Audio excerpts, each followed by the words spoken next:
first met Eric in, it was the Princess Lodge Bar in Cooper Landing, Alaska.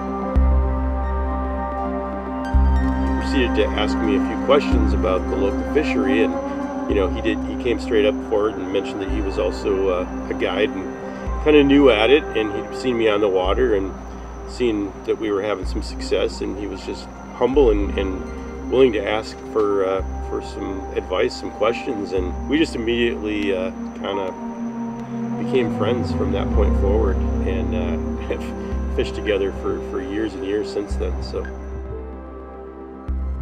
I'm a fishing captain down in the Florida Keys. This is our second year doing this trip, this particular type of trip. Last year he came down, we were going to fish for a few days, and I told him he had to do a half a day of shark fishing at least, just because I wanted to see something different. And I've created a monster.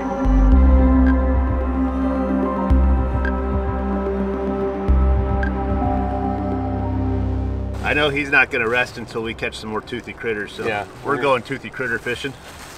Big lemon sharks are on the menu this morning. And then I'm going to, assuming the wind isn't absolutely horrible, I'm going to get on the pulling platform and put Lundy on a snook.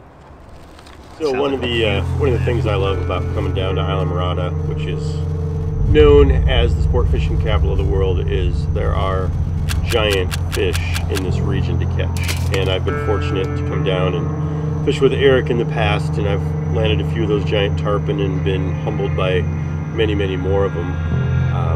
I've also gotten recently into the shark game, which is incredibly stimulating and exciting to watch these creatures that can be anywhere from 50 to hundreds of pounds come in and potentially take your fly. Another one coming in behind him. Oh yeah, now we're getting... Now we might get a little competition going. They are not as easy to feed as everybody would think they are. It's still a challenge. Fish. Oh. Oh my gosh. Come on, eat that. I saw something today I don't think I've ever noticed before. I saw Fred get really nervous and have buck fever when it came to a fish. You name it, he's a cool as a cucumber all the time. And we had a couple big black tips come up into the mix today, and I saw Fred get nervous and get excited about fishing. You know, get the knees shaking, the heart beating fast. There's two. There's more coming. They're gonna engage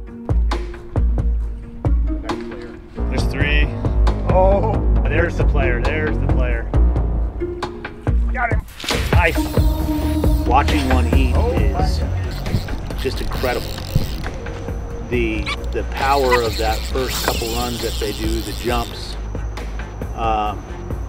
they're probably as close a game fish to a big tarpon as you're going to find. It's different than everybody else thinks of when they come to the Florida Keys to go fishing.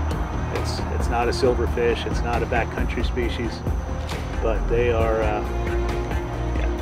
they pull really hard. They will test your gear to the limits.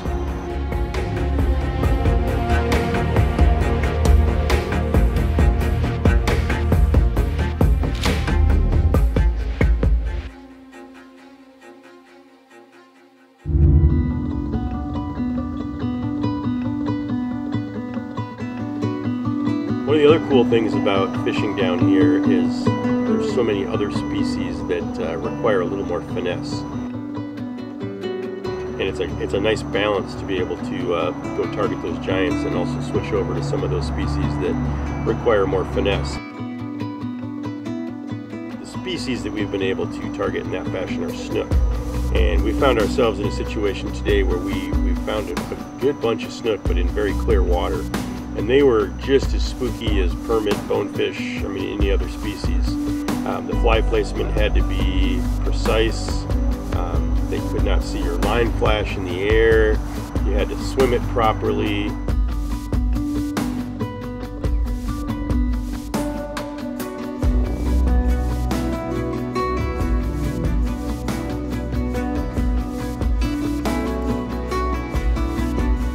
Eric on the platform calling the shots, Jay and I were able to deliver deliver the fly pretty accurately, and we felt pretty good about it. And we managed to hook some snook. We had a lot of refusals. We had a lot of shots where the fish were spooked, but we kept at it. But I think every angler, if they're passionate about fly fishing, should plan a trip down here. There are lots of species to catch.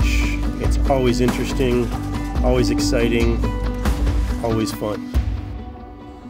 Oh, actually, all right. I'm gonna do one the full-on Fred method. Cool. Well, I brought you a soda for good luck. Wow. Hey, thanks, Gene. Tumble crashed over here. I'm sorry I stopped playing Robo Wizard Quest with you. It's kind of ironic, but most of the PFDs are usually orange or bright red. And what happens when you go in the water wearing one of those in shark-infested waters? Kind of going to attract the shark. So here we are with our PFD shark fly. We'll see what happens. Ready for an adventure?